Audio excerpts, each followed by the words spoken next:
was wise, and marrying Marie had looked more and more like a fate worse than death. He should have come up with a better way to escape marriage to her, but he tried to convince himself he was simply experiencing the kind of apprehension most men felt when coming face to face with an eternity tied to the same woman. Regardless, that night, with his engagement moments from being publicly announced, he could feel a noose tightening around his neck. A wiser man, a better man, would have simply called it off. Only a true idiot would have seen the silly challenge of his friends to kiss his almost fiancée as a chance for escape. Only a stupid ass, or a coward, would have allowed the world to think he had mistakenly kissed the wrong woman, knowing full well that very public mistake would lead to calling off any engagement. It had seemed a brilliant idea. He never for a moment thought it would also lead to a fast marriage with the mistake in question. "Do you like her?" Uncle Richard said without warning. James frowned in confusion. "Who?" "Your wife." A hard tone sounded in Richard's voice. "The one you married yesterday?"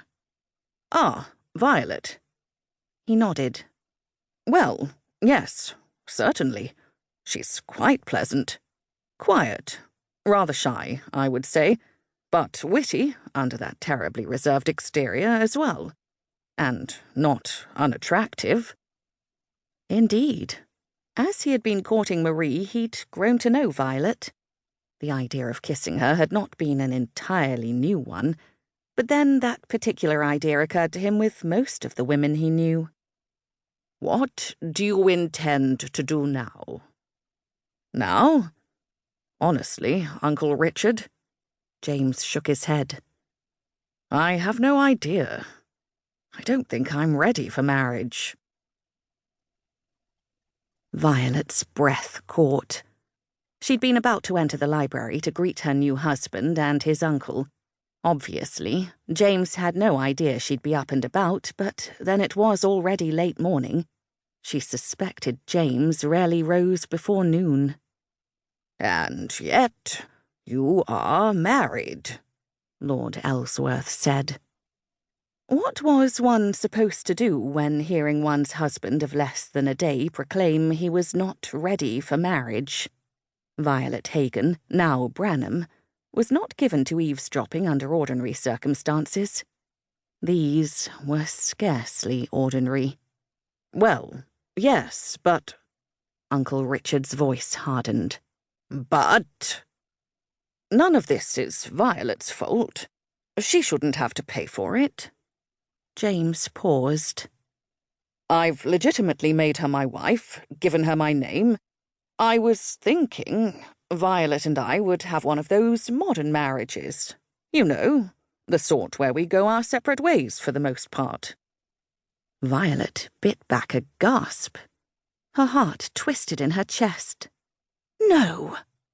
21 years of quiet, reserved, proper behavior, of not standing up for herself, of doing what was expected, up to and including marrying a man who had no desire to marry her, shattered with his words. She and I could what?" Violet swept into the room. Both men jumped to their feet. "Good morning, Violet," Lord Ellsworth said pleasantly. "I trust you slept well." "Quite. Thank you, my lord." She moved closer. "I couldn't help overhearing. As you and James are discussing my marriage and my future, don't you think I should be present?"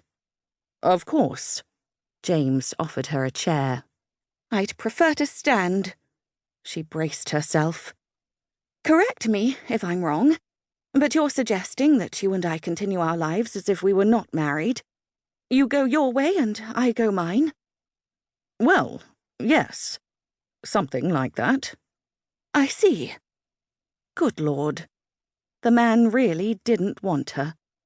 A lump lodged in her throat. She ignored it. Now was not the time to feel sorry for herself. She'd thought, she'd hoped,